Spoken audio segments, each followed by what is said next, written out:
ஆங்கிலேயரின் ஏமாற்று கோட்பாடு தான் மதசார்பின்மைன்னு ஆளுநர் ஆர்.என். ரவி சொல்லியிருக்காரு. அதை திரும்ப சொல்லியிருக்காரு. நன்றி. திருவட்டாரில் இப்போ தம்பி நீங்கள் வந்து ஏற்கனவே ஒரு முறை சொன்னார், ஆங்கிலேய மிஷனரிகளும் அதுபோன்று அந்த கல்வி முறையை பின்பற்றியுள்ளோம் ஒரு கலாச்சார படுகொலை, கல்ச்சுரல் ஜெனோசைட் என்றவர் குறிப்பிட்டார். அந்த வார்த்தை வந்து ரொம்ப மோசமான வார்த்தை. அந்த வார்த்தை பயன்படுத்திக்க கூடாது. அன்றைக்கு வெள்ளைக்கார மிஷனரிகளும் அதே போன்று சமூக நீதி பேசுகின்ற திராவிட சித்தாந்தமும் விதவை மறுமணத்தை அவர் முடியாதுன்னு சொன்னால் கொண்டு வந்திருக்கணும். சதியை ஒழித்திருக்கட்டும். சதியை வந்து ஒழித்தது லார்ட் வில்லியம் பெண்டிங் என்பவர் வைஸ்ராயாக இருந்தபோது. அதே போன்று விதவை மறுமணத்தை முதலில் நடத்தி வைத்தவர் நம்முடைய ஒரு ஐரிஷ் நாட்டு போதகர் மதுரையில் நடத்தி வைத்திருக்கின்ற முதல் திருமணம்.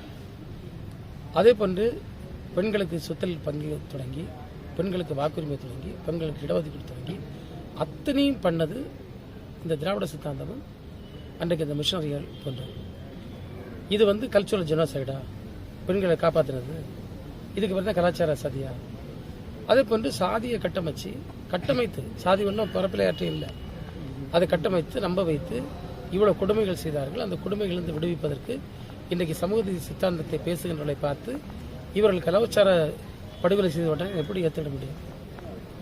நீங்கள் வந்து வெள்ளைக்காரர்கள் வந்து மத மாற்றத்தில் ஈடுபட்டிருந்தால் இன்னைக்கு அவ்வளோ பேரும் கிறிஸ்தவ மதத்தில் இருந்துக்கணும். ஏன் கிறிஸ்தவ மதத்துக்கு மொத்தமே 3% தானே இருக்குது நாட்டில். அது ஏன் அப்படி ஏற்பட்டது? எனவே இது அவர் ஆளுநர் வந்து வரம்பு மீறி பேசுவது என்பது நமக்கெல்லாம் தெரிஞ்ச விஷயம் தான். ஆனால் இது வந்து டூ மச் ஆஃப் ஸ்பீக்கிங். இது தேவையில்லாத ஒன்று. இந்து தர்மம் தான் பாரதத்தை கட்டமைச்சுன்னு பேசியிருக்கேன். நாங்கள் வந்து எந்த தர்மத்தையும் நாங்கள் குறைச்சிடல. நாங்கள் நம்பக்கூடிய தர்மம் ஐயா வைகுண்டர் போதித்த தர்மம், தாளக்கடப்பவனை தற்காப்பவன் தர்மம். நீங்கள் சாதியத்தால் கட்டமைத்து நீங்கள் கீழே போட்டவங்களை தூக்கி நிறுத்திய தர்மத்தை தான் இன்றைக்கு திராவிட சித்தாந்தம் செய்து கொண்டிருக்கிறது.